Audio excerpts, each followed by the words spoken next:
Hey, morning, y'all. Welcome, all my brothers in recovery. Hopefully, everyone's doing all right today. Sorry, I just got back from the gym. That's going to be kind of a rolling theme for these in the morning. Uh, this morning, I want to talk a little bit about acceptance and allergies. So, the holidays are coming up. We've got Thanksgiving, that's right around the corner. And then, of course, we've got Christmas and everything else that's going on. And I swear I can't go to a group like a therapy session now without the topic coming up. So just want to touch on it, I guess. Everyone's having holiday parties, and that means everyone's drinking. Something that's kind of, I don't know, funny to me about that is everyone says, oh, well, it's going to be extra tempting because there's all these parties going on and everyone's drinking. And it's funny because, in my mind, people who don't have a problem, who aren't alcoholics, they use holidays the way that you're supposed to. You know, you cut loose, you drink, you have a good time. I used to joke when St. Patrick's Day would come around that I don't go out to the bar because that's when all the amateurs show up, and I don't want to show up for amateur hour. You know, all the people who don't drink all day every day are going to be showing up getting drunk for maybe one of 4 times in a year. You know, and I didn't want to be around it. So for me, the holidays just, it's not an additional temptation to drink because I was used to drinking, every day, all the time. So what's the difference? Now it's just there's more people around while I do it. And toward the end of there, I preferred to be alone anyway. But I understand that it's hard for a lot of people. So that being said, the question comes up. A lot of people just say, don't go. You're not strong enough to go to these things and resist the temptation to drink. And especially if you're in your early days of sobriety, that's probably true. But in terms of you're not going to be strong enough to resist, I personally skipped a step. I'm never going to be strong enough to resist. That's why I don't try. I gave my power up to God. I don't have to.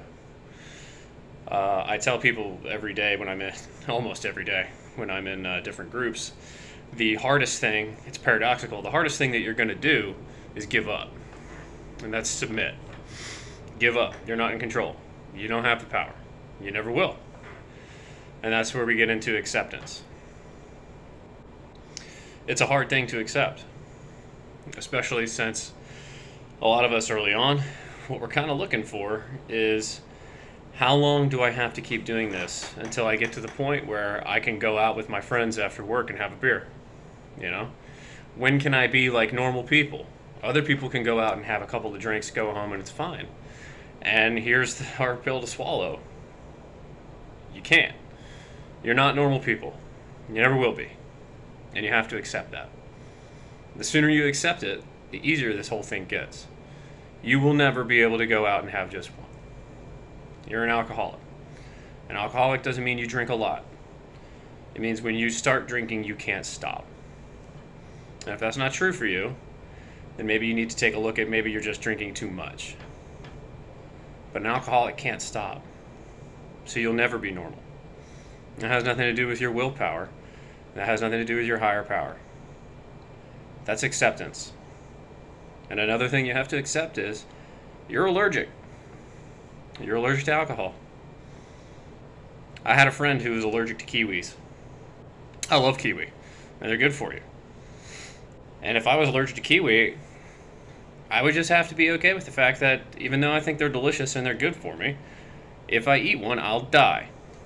And so I have to accept that I'm allergic to alcohol. If I drink, I will die. And that's it. No ifs, ands, or buts about it. And that's another thing that makes it easier for me, though. So if I do go to a holiday party or I'm around people who drink, it's not like it's some evil thing that keep it away from me. I don't have the willpower. Because 1, I don't need the willpower. I gave that power up. 2, I can't drink it because I've accepted the fact that I'm allergic to it. I'll die. There's not a lot of things out there that I'm tempted to drink that if I drink them, they'll kill me. So through acceptance of my allergy and acceptance of my weakness, it makes all these things a lot easier. So just try to keep all that in mind. And I know it's tough. Alcohol is a huge part of our society. It's everywhere. You can't escape it. It's in music. It's at the corner store. It's at our holidays. It's hard to escape. So why try? You're never going to have the willpower. Accept that. You're not strong enough. Accept that. There is someone who is strong enough. Submit to that power. And you're allergic. You'll die. So next time you're feeling tempted, or if anyone ever asks why you're not having a drink, you're allergic. Last I checked, nobody ever peer pressured someone into eating shrimp. You know? Alright, y'all. Well, that's just a thought. And, yeah, remember, it's dangerous to go alone. Catch you next time.